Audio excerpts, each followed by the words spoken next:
for him. They're going to go nuts when he hits this thing.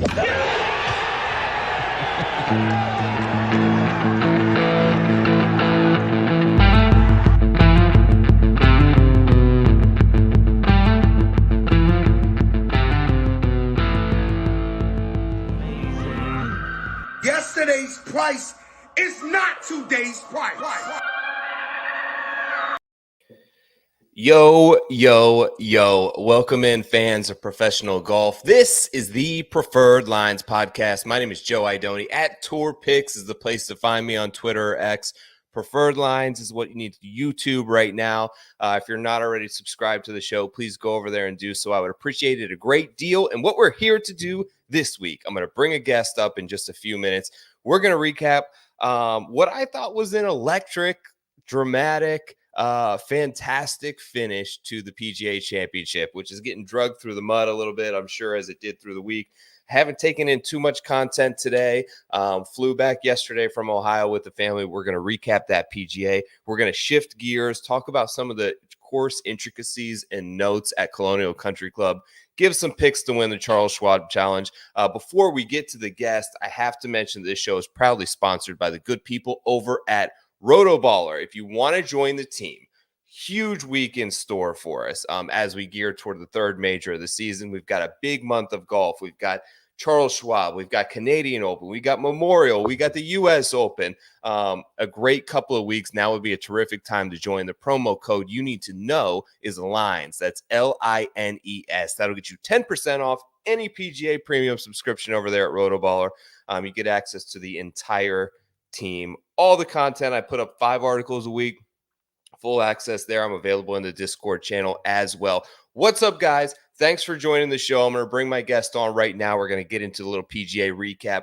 Welcoming in to Preferred Lines, a good friend of mine in the golf ecosystem of Twitter that we have. He created and founded the website 925Sports. At 925Sports on Twitter. Welcoming into the show. He's got a ton of data, extremely supportive member of the community, as I mentioned. Great to have you here, Eric Polzin. What's going on, man? How are you this evening? Good to see you. Doing well.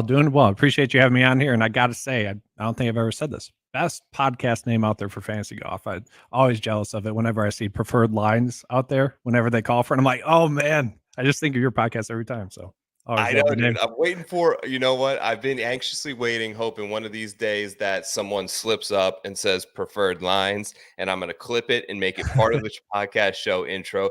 Good evening, Joanne, Ted. Crazy Sunday. You absolutely are right. Hovland and Bryson. I got it on Hovland Live. Bryson was a full sweat.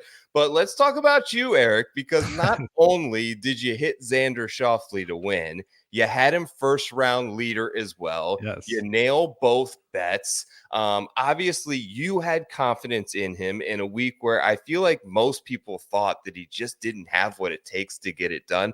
Does this change anything for you in terms of how you view the player that is Xander Schauffele? Kind of yes and no. I mean, that's the big question we have after the PGA Championship is, all right, now what do we do with Xander? He kind of finally did what we were all hoping he would do for quite some time. And now we got to decide what kind of player is he going to be like after this. And I feel like his mindset that he had at various interviews that he did, he kind of just said, I've just been thinking next shot a lot of time, just hit the best shot I can possible. Obviously, if he continues that mindset, I'm going to be happy to continue to go after him in terms of betting or in terms of DFS purposes. I'm fine doing that, but they'll be telling, maybe not the first event, but maybe the second event. But I think we can kind of roll with him. This almost, in a way, kind of felt like, when Xander choked and Cantlay choked at the Phoenix Open to let Scotty kind of get his first victory. I know it's not Xander's first victory, but it kind of feels a little bit like that where, oh boy, the rest of the tour might need to watch out. The rest of the tour might need to watch out if he's able to do this and sort of get that confidence under his belt in majors. Was extremely blown away, impressed with his ability, and seemingly I had knocked him previously by getting in these moments and getting tentative and leaving putts short. He didn't do that. He played aggressively. The putt he made on 6 was unbelievable up and down for par. Playing 18 aggressively probably won that golf tournament, not only on the shot where he was sort of feet in the bunker. He played that way more aggressive than I thought he was going to play it. But also the chip shot was tough. And a lot of people left that short and a lot of people missed that putt. And he really had to get it back there and talked about that. If I were to set a line on major championships for his career at 2.5, so he would need 2 more majors to clear the over. One would be the under. What side of that do you think you'd end up on? Yeah, I would take the over. Yeah. Okay. Yeah. 30 years old, prime starting right now. Mm-hmm. He's playing the best in his life. I've got some more things to say about Xander and final thoughts later. Yeah. But sort of okay, so the storyline of the week, let's get this out of the way. Obviously, Scotty Scheffler was the sporting news and maybe the biggest news story in the country altogether. My mom's texting me. Yes. We're coming absolutely out of the woodwork. I saw the text early morning, Scotty in jail, and I thought it was fake. Yeah. I thought my friends were just fucking with me. Unbelievable for him to sort of still contend. What do you think in terms of so his round Saturday obviously killed him, is probably the reason that he didn't win back-to-back majors. Do you think it had more to do with fatigue from the adrenaline wearing off on Friday, or more to do with not having Ted Scott there?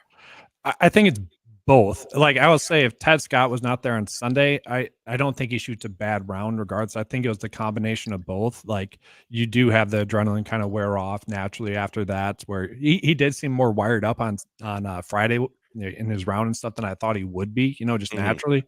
And then, it just didn't seem like he had things clicking like he typically would. And then he couldn't fall to his caddy, like you would want to do in those positions like that. So I feel like if he's gone, if the graduation takes place on Sunday or Friday, I guess Friday would probably been bad, but on Sunday, I feel like he maybe is in contention to win. I don't know. I really don't think anyone was being Xander. Did you see him walk up 18? I've never seen Xander give that look of motivation. Like, I got this. Like, I'm not losing this. Like, so I don't know, but we'll never know, right? We'll never know. It kind of how I thought it was going to play out. I didn't see quite as bad of a round Saturday, but I also thought going into the tournament when it was announced that Ted wouldn't be there, I had a feeling that'd be his worst round of the tournament. Like, he's obviously an integral part of that team. I had a feeling when it was announced that he was at the course on Friday that he was going to play. I don't want to put you on the spot and reveal any personal details, Eric, but I've been to jail before and spent a night. And when you get out, there is a dopamine adrenaline rush when you're getting out of jail that you wouldn't believe. So I'm sure he was running on absolute full gas getting out of there. And I kind of expected that. But natural fade Saturday. And I sort of played him a couple of matchups against him with plus money with like Victor and Rory that day. Out of curiosity, how did you go about handling the news about Ted Scott not being there on Saturday? Because typically I don't like to adjust my stuff that much, with news that comes out throughout the week. That did seem to be something where it's like, oh boy, that might not be good. But did you adjust at all? I didn't. I was pretty committed to not playing him in DFS that week. Now this week, I may have a different opinion on that, but I wasn't going to reach for him on the odds board. I didn't love him with a month off. I did not think that it was not that there's a bad one, but I didn't think it was the best course for Scotty. I kind of, like one of the things I think I got right was I wasn't quite Johnson Wagner level of -20, calling that out, but I was throwing -15, -16 out there. I did a Tour Junkies Discord on Wednesday night with those guys over there and talked about how I thought this gets beyond 15 under par. I thought it was going to play easy, and I think that sometimes that can play out of the hands of the best player, albeit the leaderboard kind of would disagree with me there. But I thought the Ted Scott news pre-tournament was going to be a big deal for him, especially, you're not getting an established veteran caddy, and we didn't know it at the time, but he basically took the PGA Tour chaplain and said, here, carry my bag. I'm good enough to get through with it. And you could see some of those decisions that he normally are so sound in, he just didn't make. Like he chunked one time and trying to get up and down from the situation where the drop seemed quite rushed, where I think if you have that relationship with Ted there, not only does he help you with that thought process, but he can help settle you down and, re-equalize you when things go the wrong way. And it just felt like it took him longer than normal to get back on track.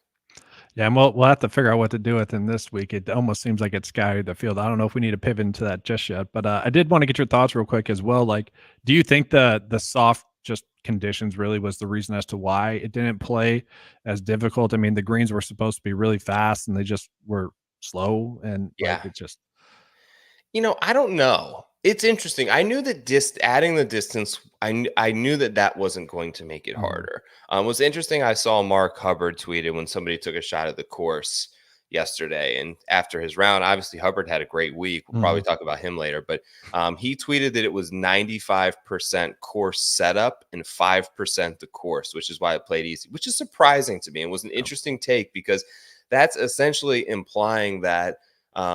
By deductive reasoning, that some sort of mistake was made by the PGA Championship Committee and Kerry Haig in what they did with course setup. And Yeah. it's really been an unusual pivot for them if they wanted to set it up really easy, because I feel like they've done an amazing job the last 5 or 6 years in having it play fair, but also challenging. But the other thing about the course, there just really didn't, unless it was one of my guys when I really needed it, it didn't feel like double or sometimes even bogey was necessarily in play. Like Yeah. I think about the where Xander hit that tee shot on the second hole, and he hit it. I don't know if you remember, but he hit it a Yeah. mile left, like Yeah. duck rope hook off the tee. It should have been in that creek. It stays Yeah. about a foot out. He's got a difficult lie. He hits it beyond the green, and he's just able to easily get up Yeah. and down. And I think that was the big thing, is guys were able to easily save themselves. The bunkers. I mean, how many sand saves did Bryson and Xander and these Yeah. guys have? And just the ability to putt from off the green and easily get things up and down for par, I think is part of the reason why it never felt like there was a penal aspect toward horrible misses. So he had a horrible tee shot, he hit a horrible second, and he still walked away with par. And I think that was where some of the frustration lied Yeah. with people watching it. But, to your point, like, is it, does the average viewer care? No, like, honestly, Yeah. the amount of, people that, like, texted me with the Scotty news too is just, like, going, like, crazy, and that, like, the public just loved that, and I don't think I've ever seen SportsCenter cover golf that much, and maybe I maybe know. they played into that a little bit to keep the field, like, close together. Maybe they want it to be a scoring fest for the average, golf fan, or maybe not even the average golf fan, just to get more people watching it. That felt like the biggest week in golf over the past year, at least, maybe since the whole live drama started, like, probably since Phil's PGA Championship. It felt like Mhm. the biggest attraction that golf has had in a while, and kinda thankfully, it was Bryson and Xander on top with Morikawa and Hovland, like, known factors as well. Like, it kind of was the perfect unfortunate situations or, circumstance, but kind of the perfect storm for a huge week for golf. Yep, perfect leaderboard, exciting 18th hole that Yeah. it all came down to, whether it was Bryson or Victor, or whether it was, Xander and what he was able to do there on 18. So I have no complaints. I thought the tournament was fantastic. I wish there was more bogey in play? Yes, but I thought it was the most exciting golf tournament. Maybe the Players, but I probably still give it to the PGA as the best tournament we've had this year, just Yeah. because of the fact that Bryson, dude. Like, that's why I think Yeah. that, because he's such an absolute showman that it was fun. And the pivot that I think professional golf fans have made to sort of embracing some of his quirkiness. Yeah. But what it really comes down to is the fact that you can tell by watching, and even Xander, like, the one critique that I have is one of his superpowers is his stoicism, and Mhm. he is never going to really show I get too high, I get too low. It's not the best for the casual viewer. Mhm. Bryson gives you that. You get full frustration, you get full bore excitement Yeah. and drama as well. And he brought the show, and it was great to have him around. And it's nice to see him. I was out on Bryson 3 years ago. He's brought me, and I think so many people, back in to make him an endearing character that we want to root for. And we want to know what he's going to do next on the course. Honestly, that was a big week for Liv. I mean, I know everyone else basically was terrible, like, in regards, but it doesn't matter because Bryson kind of stole the show, even though he didn't win. So he is definitely entertaining, and I don't know. I feel like he's definitely missed on the PGA Tour. He was the one player where I was just like, that's unfortunate, and like, you can't really blame him for, like, taking the money because he I don't know if he really took it for the money. I think he took it because he wanted to do YouTube videos. He wanted to reach out to the younger generation. He actually wanted to grow the game. There, like, it really didn't seem like there was fluff with that. It felt like he was, coming from the heart when he said those stuff about Liv. So I think that's why a lot of people were able to cheer for him this week as well. Yeah, and so when it came out at the Masters that he had these sort of 3D printed clubs, my Yeah. gut reaction was, I don't like this. I don't like that someone is trying to leverage an advantage and put the USGA or whoever is going to approve them or not approve them in a tough spot to say these are illegal and this is why they're illegal against one of the premier pros. But the more I look at it, I appreciate that he cares enough to try some shit like that. Yeah. Like, he's in no equipment contract. He's using like some sort of variant of a long driver out there. He's got 3D printed clubs. It reminds me, and I think what he brings it back to is like the days of Ben Hogan, like with on the grinder, like making your own golf clubs Mhm. and going out there and playing with him. I think is actually a very cool aspect in all of this. And what he is able to do just shows how much effort and how much time and how much playing at a peak level really means to him. And some players on Live may have lost that. Yeah. I don't think all of them have. I think some of them absolutely have. He is one of the guys that has taken and hasn't rested, and he is continuing to develop and continuing to explore ways to be a better person, a better player, in better physical shape, better prepared, all of these type of things. And anyone who cares that much, I can appreciate. Yeah. And a side note, I guess, you talk about how he's able to prepare more now. I guess if he stops producing like YouTube videos and live streams, maybe then is the time not to be on him. Is when he's maybe not as focused by doing all that Yeah. stuff. But he's made himself into a fun Yeah. character, and the game really needs that. And YouTube helps. I hate to bring him back. Xander gets unfairly critiqued by this, by the way, and I I was mentioned that he's shocked. stoic. I was shocked at Um, the fan fare from him last week. Just like no one yeah, really liked him. he's I'm sure you're fun, about to dude. touch on it. I heard players, so I can like he's I during the I think it was the full swing or somewhere I saw where several Ryder Cup players were like he is the most fun, like the funniest guy in the Team USA locker Yeah. room. Brooks talked about how much he loved me. He took the picture in the smasher.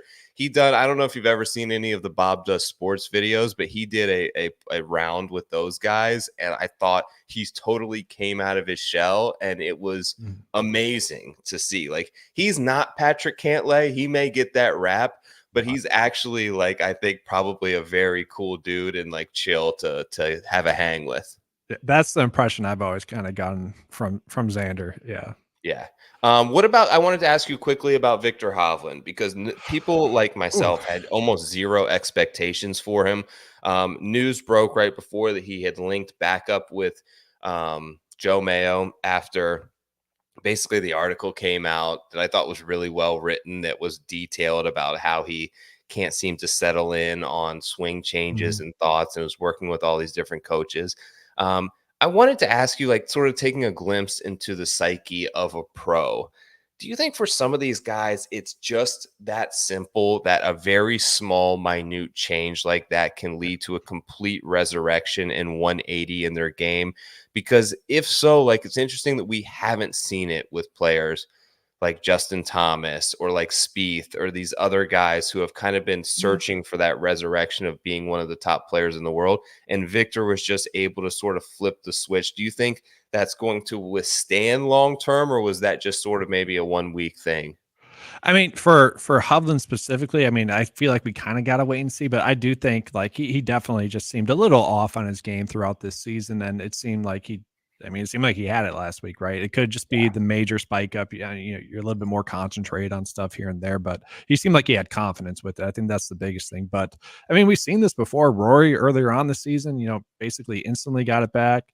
Ricky last year, was on Ricky a decent amount last year, just went back to his old swing coach. It was kind of just instantly with Yeah. him. So my biggest thing is like, why do these golfers do that? They're like trying to chase something that they don't need to chase. I guess the only golfer I can think of that it worked out with is like Billy Horschel, where I think it was maybe 8 9 months ago, he made some changes to his swing, and now it's finally starting to come through. But like he had a career year like 2 years ago, and he wanted to make swing changes. So I I don't know. I don't get why they do it. Is my biggest thing. There's a very fine line between the impact of it's something being a positive or something being detrimental in effort, and what you're the lengths that you're willing to go to in effort. And I'll talk a little bit about this more later as it relates to Xander, because I have something that I've sort of prepared. But it's very funny that sometimes changing things in an effort to try harder to be better works negatively against you, instead of just sort of trusting the process, trusting the work that you've put in, and trusting the swing that you've got. Yeah.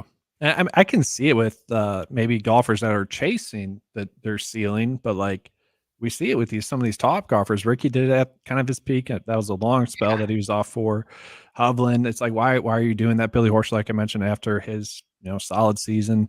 It's just those players where it's like, don't do it at your peak. If you're trying to find something, I don't want to spit out some sort of random pro here, but whatever. Patrick Rogers, everyone likes to pick on him outright wise and whatnot. If it's someone like him where he's maybe trying to get that next step, sure, maybe that makes sense. I'm not saying Patrick Rogers needs to do that, but you get my point.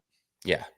Any thoughts on the future prospects or doneness of one Tiger Woods? I don't know. I feel like he can still compete, make cuts and stuff like that.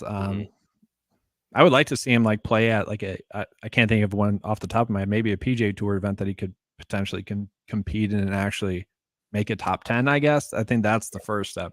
Maybe don't play these majors that are supposed to be as challenging as possible, physically and mentally. And that's what he did when he won the Masters. Is he had a legit run up there. He was playing events like the Honda and the Valspar and the Wyndham and those type of things that we would like to see him play. Would love to see him maybe get in a couple of reps since he only played 2 rounds, potentially at the Memorial in a few weeks. But I doubt it. We're going to see him at the majors. I think that he'll continue to struggle, and I'm starting to really have doubts on whether he's the type of guy that we can see another like top 10 in a major. But if anyone can do it, he certainly can. Let's get to some of the course changes and nuances that we're going to see this week for the Charles Schwab.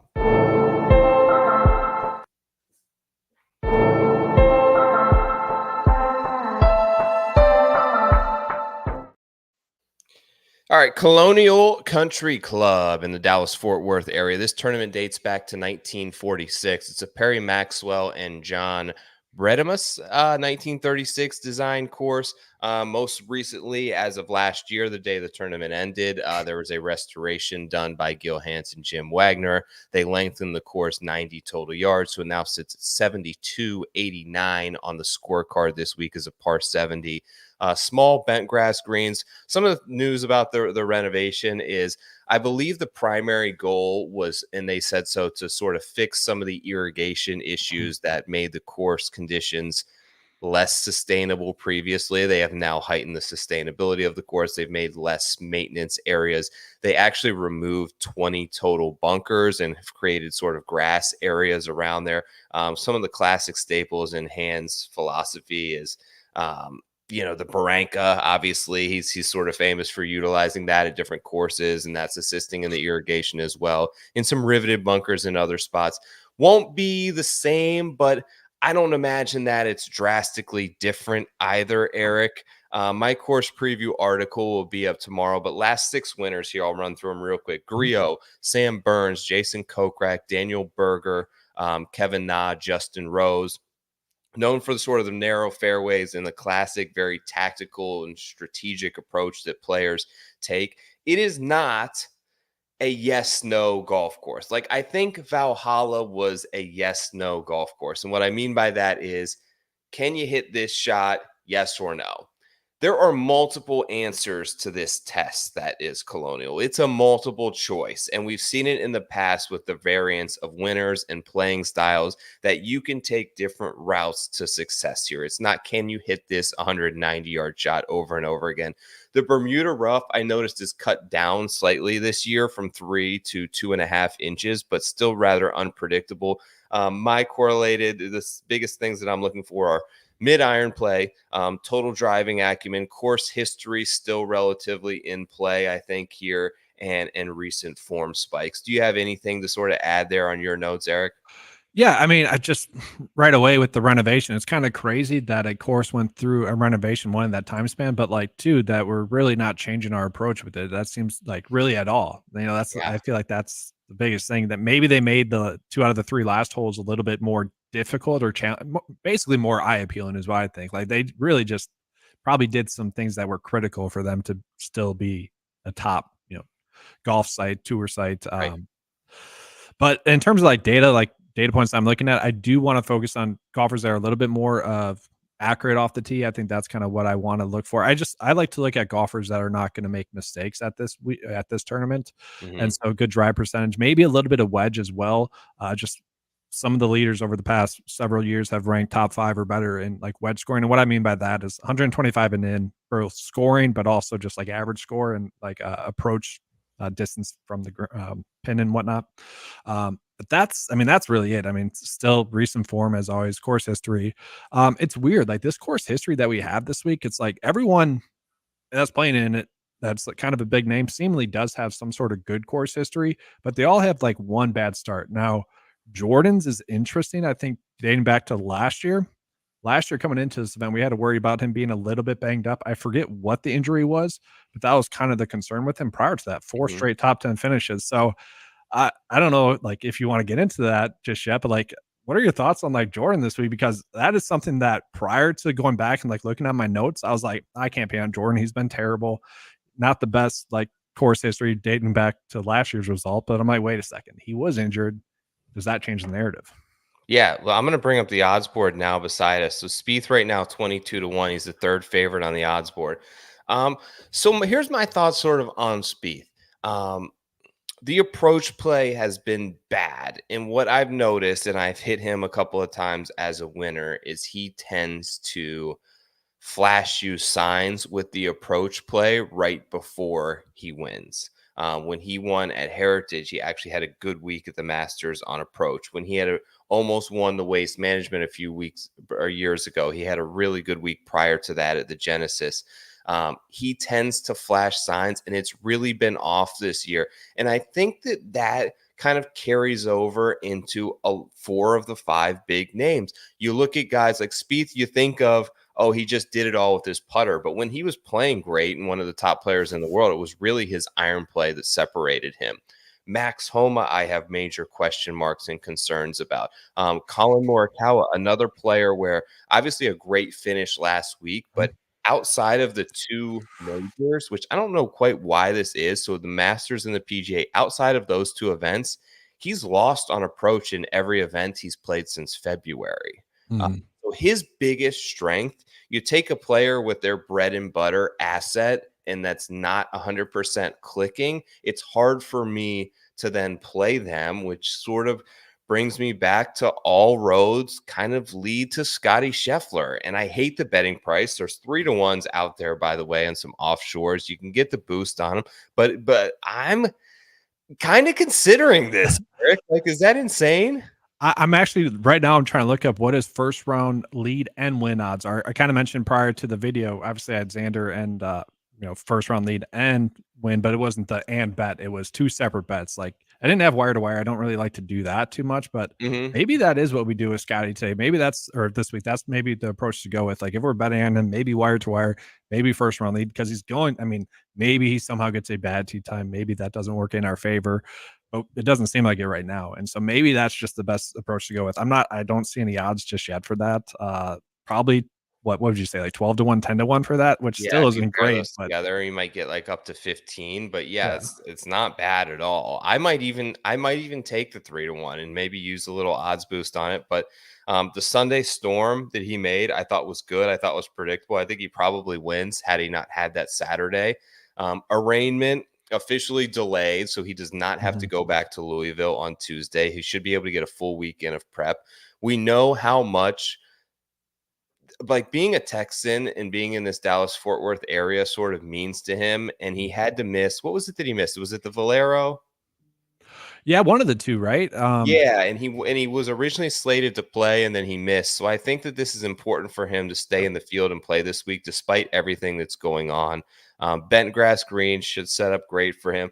I think that with several of the greens being restored and lowered, and some of them being reshaped modestly, typically that makes them play firmer. And I think that firmer, bouncier greens like plays into the hands of the better iron player. Ted Scott, all 4 days, best player in the field. Here's the last 36 rounds played, Eric. Scotty Scheffler has gained in the last 36 rounds 108 strokes on the field. The next best player has gained 37. He's 71 strokes better than second in the last 36 rounds played.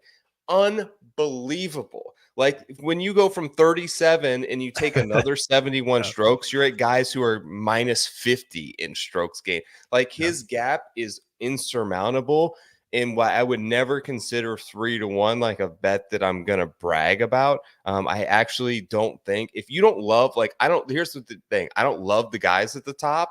So like if I'm gonna go down and make my second play in the 50-1 range, which I think I'm okay with, I might just dump most of my money and most of my shares into Scheffler.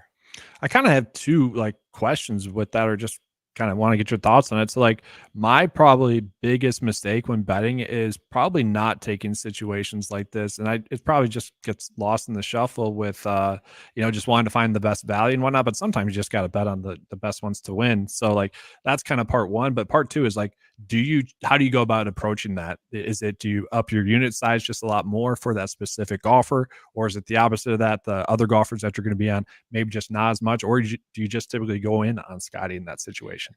Well, it's kind of unfamiliar territory for me, if I'm being honest with you, because I've never bet an outright guy at 275 Right. or 3-1. So in terms of how to shape a card, I really don't know. There are Yeah. some guys further down the board that I think I have decent value this week, but I don't think if you're going to take a guy at 3-1 that you can really then jump in on someone at 28-1, because the amount of money that you're going to have to pour into both sides essentially Scotty Scheffler into an even bet. No. So you still want to make sure that you're profitable. It's going to be a rather sort of trial by error card presentation and sort of how I work that this week. And I still haven't pulled the trigger, but it's the one sort of bet at the top. I'm like, yeah, do I want to take Max Homa at 22 and figure out a narrative as to why I want to bet Max Homa, even though I know he's not playing his best golf right now? Or do I just want to take the motivated guy who's clearly by leaps and bounds better than the other top 5 on the odds board, and it's not particularly close with the way that they're playing? Let me ask you about Morikawa, because he's had 2 good majors in a row. I think that a lot of people will gravitate toward him this week based upon that, but that's a tough Sunday for him to stomach. And I worry about that impact on him coming into this week as just being ultra deflated off what was he's been in the final pairing back-to-back majors, but Sunday at the Masters was a little bit different, where I think that he could draw some confidence from that. I think that there's nothing but disappointment coming from Sunday at Valhalla. I don't honestly, I'm kind of the opposite way. I kind of feel like this is Xander at the Wells Fargo, where I didn't feel like Xander lost it there. I really didn't feel like he choked. I felt like Rory just went out and won that. Now, Colin Morikawa, he could have made some putts, right? Like he just didn't make the putts. And I think that's what it comes down to. A lot of them weren't even bad putts. They just were just a little bit off. So he didn't really choke. He just didn't have his A game on the greens. And so maybe that reverses this week. Everything else was there. The approach shots were there. The opportunities to score were there. So I will say, if I'm not betting Scotty, which I'm kind of right on the fence with you there, it's like, do we do Scotty and just a few long shot bets to have some fun? Again, I don't know like if that's the way to go, but like if I'm not, Colin Morikawa is going to be the next one, because he's the one I actually have the most confidence in. Okay. His game has been trending in the right direction. I mean, 3 straight top 10 finishes like that there from him. It's tough to avoid him if you're not going with Scotty, because to your point, all the other ones, Jordan, Homa, Finau, kind of spotty, very much hit or miss. Could they peak this week and, have that kind of everything come together, almost like Victor Hovland did. I wouldn't say it's exactly that same situation, but you get what I'm saying. Though Yeah. that could happen with those three, but I think it's most likely with Morikawa, who was right there. And I think that's huge. Just being there, consistently is huge. Let me ask you this, an interesting narrative around Morikawa, and I'm interested in your opinion on it. Should he be chasing speed? Because you look at major championships, and I think that's ultimately what his career is probably going to be defined by, as someone who has two at this point. And you look at that leaderboard, and Xander hits it really far. Hovland swings really hard. Bryson's the longest guy in the world. He doesn't really fit in there, and you could really feel him talk about it at the Masters, how he was 30 yards behind Scotty all day in that final pairing, and it's kind of demoralizing. And he was 30 yards behind Xander all day as well.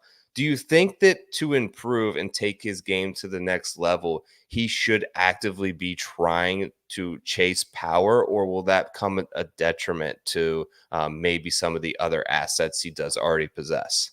Yeah, I would say, I don't know, kind of based off his track record. What was it, like 2 years ago? He tried to do a little changes to his swing and it just didn't work out for like a 3-month period in there. I would say for him right now, no. Like that could be the first thing you try if you start to slip up, maybe start to have that Ricky Jordan kind of descent for a little bit. Sure, that can be the first thing he tries. But for now, just keep playing good golf, keep hitting good shots. He has pride in his long iron game. Like he knows he's the best, or when he's on his game, he's the best in the world, especially with that carrying him, or one of the best. I don't like how the tour players are talking about Scotty just being the top dog. Like it's one thing to know it and think it. It's another thing to keep vocalizing it. Like Xander was saying it, Colin Morikawa was saying, I'm like, stop saying it. He's intimidating them, dude. Yeah. He's intimidating the shit out of them. Like, and it's insane because he's doing it in a different way. Like, I can remember vaguely, I wasn't as into golf then, but you could understand how Tiger intimidated people. The more so one that is I'm closest to is like the run that Brooks was on when he was winning majors, and people were absolutely intimidated when they saw him on a leaderboard at majors. And Scotty has that, the way that guys pay attention to his name and are absolutely scared of him. They talk Wyndham, Xander, these guys talked about it at the Players. They're talking about it now. Like he scares the crap out of them, and they understand that he is the top of the mountain, the big dog. Yeah. So honestly, it's like, man, if Xander or if Scotty is on the top of the leaderboard, it's like I don't want to trust any of the big name guys. So it's like, all right, Scotty just needs to struggle, and then Morikawa can win. That's kind of my approach, pretty much. But yeah, getting back to it, he'd be the only other top guy that I would want to go in on. After that, it really takes a jump. Looking at the board, we have Harris English there at 35-1. So the board pretty much agrees with that, and then it's just like, it's part of the issue is like you could find a good narrative to bet on a lot of those guys, but at the same time, like Siwoo Kim, had he honestly made the cut and finished even 40th, I would be like all in on him this week, but he missed the cut last week, struggled last week. I don't know. He had like 14 straight made cuts, a bunch of top 25 finishes in a row. Pretty good stat fit with what I'm looking at here. 30th place finish at this event last year. Like he would be the guy I would want to go on the most, especially at, around 40-1. But man, it is very discouraging, even though it wasn't a good track for him. Do you have any takes on Siwoo this week? No, I really don't. I think that, Siwoo in Texas, you have those sort of narratives circling around him, and he has the ability and the guts, I think, to withstand the intimidation factor of playing a big name on a Sunday that I don't know that I have the same trust in a Bezadenhout or a Straka or a McCarthy as much as I love him, or even Sung Jae at the moment.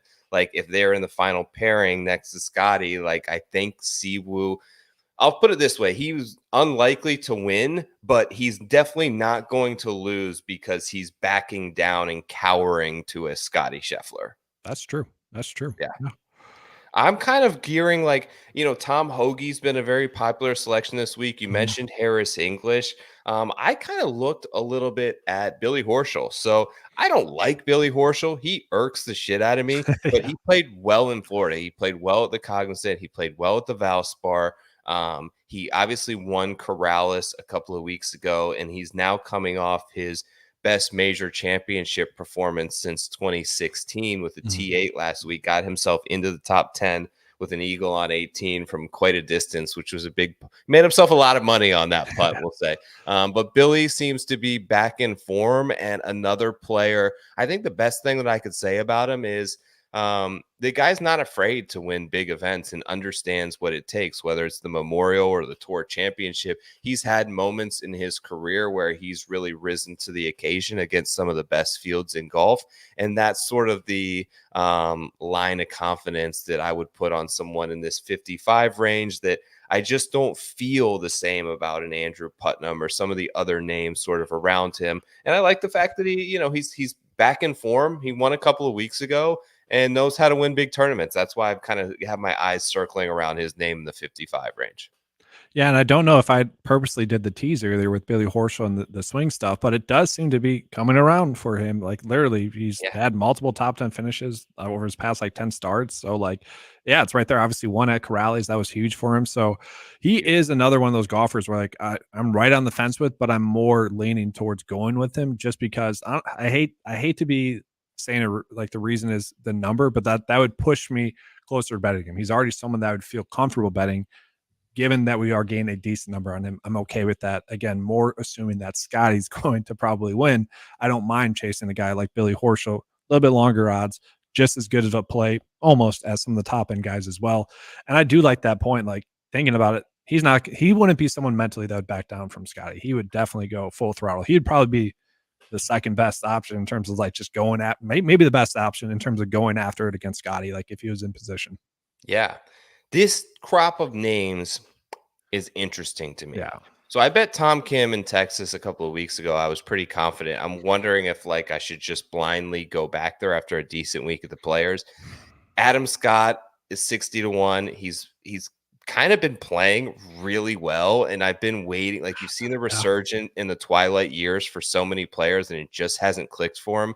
Justin Rose has won here. Justin Rose played well last week. Keegan Bradley played really well last week. Thomas Dietrich played really well last week. Batia won in Texas a month ago. Batia, interestingly, has gained over 4.5 strokes on approach in 4 of his last 6 starts, including last week the PGA. He missed the cut by a stroke, but he lost 4.5 putting, and he's been a much improved putter this year. Eckroat played great. Mitchell's in good form. These are pretty good value. You could make a case, I feel on any one of these guys at 60-1 and being a decent bet. The one you didn't mention is probably the one I like the most, and that's Keegan, which he's a choke artist. So maybe that's just I have an infatuation right now with choke artists. But he in terms of what I'm looking at specifically for a stat fit, he ranks out really well for me, and he has been in pretty good form. I mean, 3 of his last 4 starts, top 25 finishes, somewhat trending in the right direction. But sure, this is a good course for him. If there was a better course for him than the ones he's been playing well at, this is one that's better for him. And so that's a case where I could say he's going to do better than what we've seen from him recently, most likely. And maybe that results in him finding himself into contention and then 3-putting on 18 to eventually lose to Scotty. But got me at Sony. Yeah. Yeah, you're right though. This whole range, this is the problem this week. This is literally the problem. You could make a narrative for these guys, and I'm sure some guys a little bit deeper on the list. I'm right there with you, Scott. It's frustrating. It seems like he's about to pop for a victory or just a very good weekend. Right. It's just been steady, and Eckroat been decent, but what's he going to be like after having a good week at a major? Yeah, well, these are aggressive players, particularly when you look at Dietrich, Scott, Batia, Mitchell. They're aggressive players. And one of the things that in listening to Gil Hanse talk about the restoration, knowing a little bit about what he likes to do as an architect, is he wants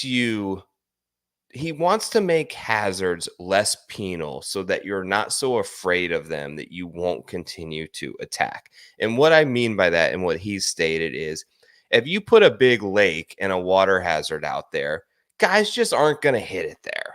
They aren't going to hit it there. So they're going to play very conservative naturally because they understand that the risk is not worth the reward. Now, you put a barranca out there where you could be totally fine and players are more adept and more enticed in terms of taking driver. And you have someone like Adam Scott or someone like Thomas Dietrich, who may try to cut a corner and know that they'll end up in the Barranca, but the hazard itself is enticing in the randomness of it, where maybe I'll take this on because it's not a water hazard where I'm automatically dropping. I could still maybe make par, but the payoff for me going for it may be worth that risk because I could be totally fine in there or totally screwed. And I think that frees players up like Mitch, or like Akshay is a really, really aggressive player when he's going. So I think that could give these guys a chance. And Batia's been playing great. He's the one, I think I saw 70 at one book. Is probably like, if I go Scheffler, even if I don't go Scheffler, he's likely going to be on the card this week. And just to echo like Dietrich as well, like he's been knocking on the door a few events here now. I like to look at the Zurich. Yeah, well, that's true. But I like to look at the Zurich Classic just in terms of like golfers that played well. I don't really care if they played poorly. So he is coming in looking pretty darn good. And to get a player like him at 65-1, it's just, I don't know if I see him winning. I think he's a better top 10 bet, or like if people do each way bets, like I'd rather that than, I don't know. I just have a tough time seeing him win. And maybe that's just on me, but. What about long shots? Give me one. I'm going to put up my long shots video tomorrow. Do you have anyone in this? Yeah. Anyone above 75-1, a name or two that you kind of like this week, whether it be DFS or betting? Yeah, so I put out two that I liked on Twitter earlier today. I liked Mark Hubbard and also Lucas Glover. Those are two players I just think fit this bill of golfers that could play well. So Mark Hubbard, we can do Lucas Glover first. So Lucas Glover, you can get him at 66-1 right now. Is that what that's saying? So pretty good odds. I don't think they're as good as they were earlier today, but kind of, oh well. He's a golfer that has just been super steady. And again, talking about golfers who maybe the course isn't that great for them lately, this should be a course that does set up a little bit better for his game. Just when I'm looking at kind of the data points I'm looking at, just strong across the board, not elite at all, just steady across the board. 6 straight made cuts, bunch of top 20 finishes. And I think him like finishing 43rd after starting +3 last week, like went on a birdie run at the end of the first round and just was able to make the cut. I kind of thought that was huge for him, again, at a course that you wouldn't think he would do well at. And he has played well at this event. Top 10 finish 3 years ago here. He's really popping for me. And maybe it's just a better, at this number, you can probably get him at a good top 20 or even make cut if you want to put like a decent amount of units on that. Maybe that's the better approach to go with, but he is popping for me.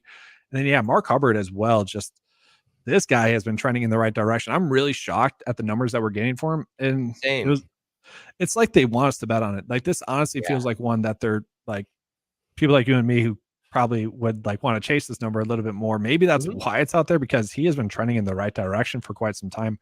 Was on top of the leaderboard at points last week. And again, at a course that you wouldn't think would be good for him. This should be a better course for him.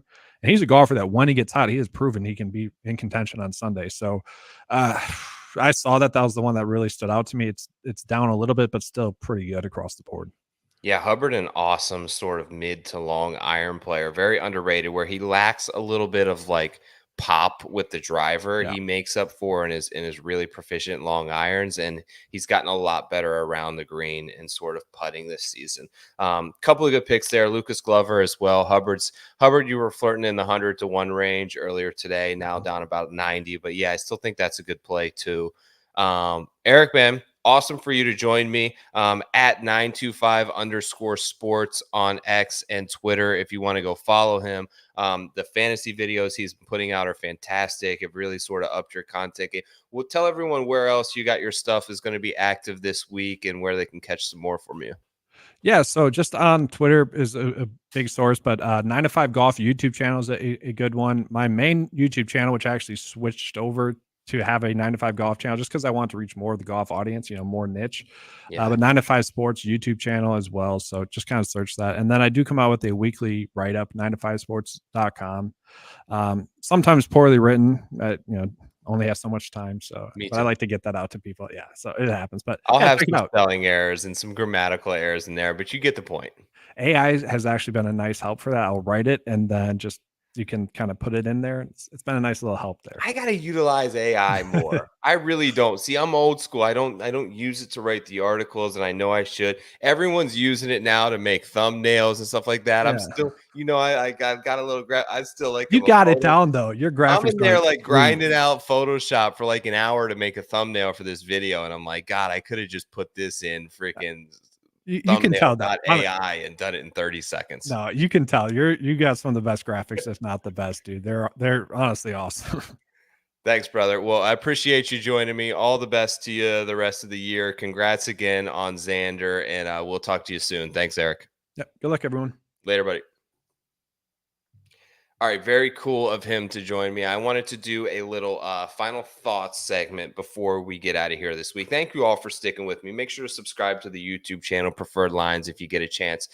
So here's the final thoughts. And I wanted to talk about Xander Schauffele.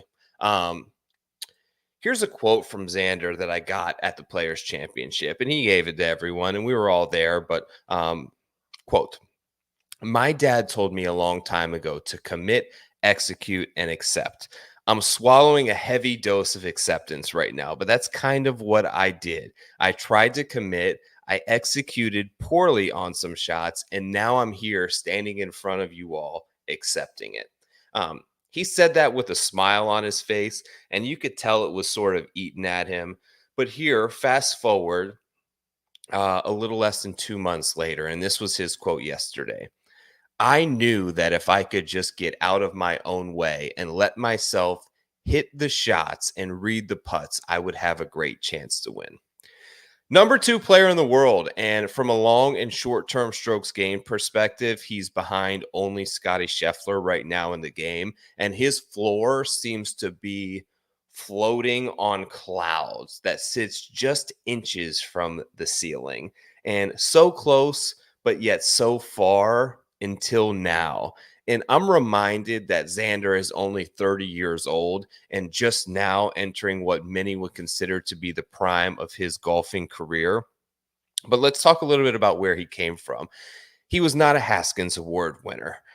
Barely ranked inside the amateur top 10 rankings when he turned pro 8-9 years ago. He actually was like 24th, I believe, out of 25 people to qualify for his PGA Tour card.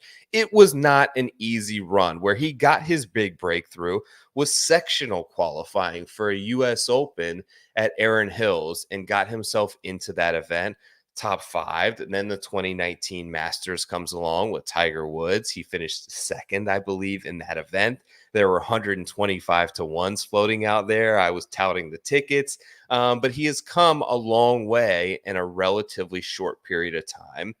And yet, while we all saw promise early on, and we joined in Camp Schauffele trying to expedite the process, but it oftentimes doesn't work like this. And I think that it's a good lesson for all of us to sort of take in life. What we see with a player like Scotty Scheffler is that it's important to have perspective and purpose outside of golf. It's important to be a little bit more diverse, and it helps you to achieve your goals better in some circumstances because your focus is not narrowed onto one particular subject. You become a more well-rounded and balanced individual. It doesn't define Scotty Scheffler's self-worth or identity that he's the number 1 player, where I think at times being a professional golfer and being one of the best professional golfers in the world did define Xander Schauffele. His father was his coach. His best friend and college teammate is his caddy. His uncle is his agent. His brother is the chef. His whole family is Team Schauffele, the professional golfer. And I think that that's a lot of pressure. And it creates a self-identity for you that is so driven and derived from what you do professionally that it can sometimes be detrimental. And I think the addition of Chris Como has helped him tremendously. Going back to the quotes, and you know, Chris Como is as much, and people talk about it, know as much of a swing coach as a mental therapist. He's going to reinforce that you are one of the best players, telling him not to rush. His father willingly stepped aside and reiterated this. And I think that it was a bold move by Papa Schauffele. And, going back to the quote that he said, where a steady drip carves the stone, I think that's kind of how we can look at Xander Schauffele's career right now, in a stone that is now carved. If you have any sort of spiritualism in your life, then you understand that most things happen exactly when they are supposed to happen, and for good reason. His entire life has been about mastering a game that we know can't be mastered. And there's an old story that I'll bring into this, and I'll sort of paraphrase it a little bit, but here's how it goes. It's an old, I think it's a Buddhist story, about a Zen parable where basically a student is in a martial arts class with his teacher, and he's got a ton of talent, natural, God-given talent. He falls in love with it, and he says to his teacher, "How long will it take me to master karate?" The teacher replies, 10 years. The student looks at him impatient and says, "I want it to happen faster than that. What if I work way harder than anyone else, push myself to the limits, and did this every day, practice for hours as long as I can? How long will it take then?" And the teacher responds to him, thinks about it for a second, and says 20 years. It comes down to the law of reversed effort, which was coined by Aldous Huxley, which basically says the harder that you consciously try to do something, the less you shall succeed. The idea is something that sort of elite sprinters have used for a long time. They try to run at 85%. I heard Carl Lewis often speak about this, and he said at 85%, it keeps you loose, fluid, and effortless. When you try to run 100%, your body tenses up and you ultimately slow down. The lesson here is that when you can adopt a more balanced mindset in your life, you often achieve greater heights. Something about not pushing all your chips into max effort at times leaves you in a better prepared headspace when the opportunity exists. The mind, the pressure, the goals, the expectations can cause a heavy burden. And here's what Xander Schauffele sort of said also after his run: "I've just felt like I've done enough work that I'm good enough to do it. And I just need to shut my mind up and actually do it." I'm happy for him. I think that his difference in how he approached what he went into Sunday was ultimately the difference, because we all know he has the talent and the skill level to pull off any shot in front of him. He's one of the most well-rounded players in the world, but I think being a more well-rounded individual within his own circle and in life allowed him to achieve the greatest accomplishment of his career. Something that I think we can all take and put into practice in our lives. I hope that you all enjoyed the show this week. Best of luck at the Charles Schwab. You guys are the absolute best. Like, subscribe, maybe share this with a friend. Tell them that Preferred Lines is the absolute best show on the interwebs, and I'll catch you guys next week. I'm out of here. My name's Joe Idoni at Tour Picks. Find me, follow me. Picks are up on Wednesday. I'm out. Peace.